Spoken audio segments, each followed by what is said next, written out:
Sultan Murad, sultan yang masyhur ya. Beliau yang memiliki anak yang bernama Muhammad, dan Muhammad bin Murad terkenal. Beliaulah yang mendapatkan nasib yang luar biasa dari Allah diberikan kepada Sultan Muhammad Murad ini, karena beliau mendapatkan fadilah hadis Nabi SAW yang berbunyi, kalian pasti akan membebaskan Konstantinopel dari kekufuran, akan masuk Islam. Maka sebaik-baik pemimpin, ya pemimpin pada saat itu, dan sebaik-baik prajurit, prajurit yang sama bersama dengan dari zaman Uthman bin Affan, Ali bin Abi Thalib, dari zaman Yazid bin Muawiyah, banyak upaya-upaya dari pasukan muslimin menyerang Konstantinopel, tapi tidak pernah berhasil. Subhanallah, di zamannya Muhammad bin Murad ini, yang waktu itu umurnya 25 tahun, kurang lebih tahun Masehinya 1453 Masehi. Pada saat itu dia membentuk pasukan dan akhirnya menembus benteng Konstantinopel. Dapat fadilah, maka diberikan julukan Muhammad Al-Fatih. Tapi bukan Muhammad bahasan kita, saya cuma tambahkan informasi itu. Ayahnya Sultan Murad. Sultan Murad II diistilahkan ada, karena ada Sultan Murad I. Sultan Murad II ini ada tradisi dia yang sangat bagus gitu. Dia punya sebuah buku ya, pribadi yang dia sering tulis sendiri pengalaman dia pada saat jadi pemimpin. Ya, kan? Salah satu tradisi beliau ini, setiap malam beliau kadang-kadang sering keluar tapi pakai baju biasa. Ditinggalkan semua pakaian kesultanannya, dia keluar dengan penasehatnya berdua ngeliling-keliling di jalan Istanbul. Liling-liling lihat, beli makanan di pinggir jalan, berbaur sama masyarakat, dengarin keluhan mereka. Ada orang yang sakit dibantu, ada yang butuh bantuan, fakir miskin dibantu, dia tahu. Jadi dia tahu masalah di lapangan dan dia bantu, besoknya didalamkan, diaplikasikan, diperbaikin, begitulah. Satu malam, dalam salah satu bukunya, dalam satu lembaran buku sejarah hidupnya, beliau bilang, satu malam saya nggak bisa tidur. Kemudian saya bilang sama penasihat saya, coba malam ini kita sama-sama yuk pergi keluar seperti biasa nyamar. Baiklah, jalanlah berdua ini. Begitu dia jalan, tiba-tiba waktu jalan di salah satu jalan-jalan kecil di Istanbul, ada satu orang jalan pegang botol khamr. Pas depan Sultan Murad, subhanallah, dengan hikmah Allah kepleset orang itu, jatuh, kendi khamrnya pecah, mati tiba-tiba. Di tempat mati orang itu. Waktu mati, biasanya kalau ada orang seperti ini jatuh tiba-tiba, umumnya kan banyak orang yang datang melihat ada apa keadaannya. Waktu itu Sultan Murad tiba-tiba datang dengan penasihatnya, lihat, diperiksa, sudah meninggal orang, diperiksa urat nadi lehernya tidak. Udah mati orang ini. Tapi anehnya, nggak ada satu orang pun yang lulalang itu mau lihat, nggak mau ditengok, nggak mau dilihat gitu. Langsung kata Sultan Murad, wahai muslimin, ini ada orang mati, gitu kan? Nggak ada yang nyaut. Dua kali, wahai muslimin, ini orang muslim, oh ini orang mati, nggak ada yang nyaut. Satu orang di situ, rumahnya rupanya dekat situ, dia bilang, kami tidak akan sentuh jenazah itu, walaupun dia sudah mati. Kata Sultan Murad, kenapa? Dia bilang, tidak anda lihat, dia pegang khamar, orang ini fasik, ahli maksiat. Setiap malam zina, setiap malam mabuk. Kami nggak mau, sentuh jenazahnya kami nggak mau. Kata Sultan Murad, tapi kan dia dari kaum muslimin. Kalau kalian tidak mau mengurus jenazahnya, tunjukkan saya di mana rumahnya, biar saya yang bawa ke rumahnya. Ada beberapa orang, ringkas cerita, membantu Sultan Murad datang ke rumahnya.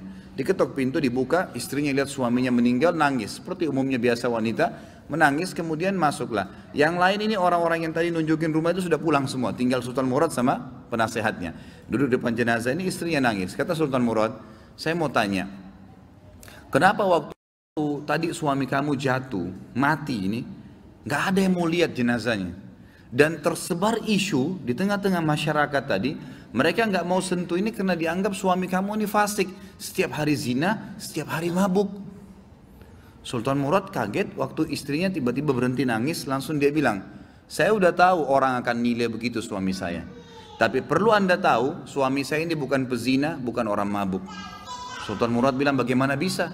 Jelas khamar di tangannya dia, kendinya pecah, saya lihat. Dia bawa khamar. Dan orang ini bukan satu dua orang memberikan kesaksian, tidak ada satupun orang yang mau bantu jenazahnya.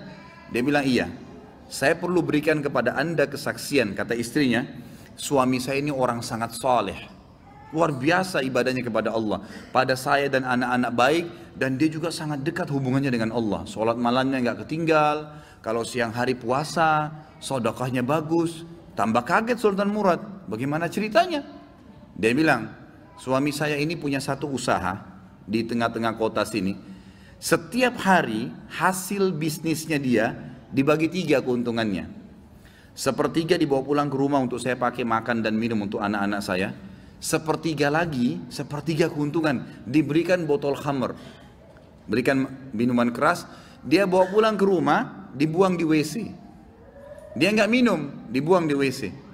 Terus dia bilang apa depan saya, kata istrinya, itu yang berikan kesaksian. Setelah dia buang, dia bilang, segala puji bagi Allah, minimal membuat saya ya mengurangi orang muslim yang mabuk hari ini.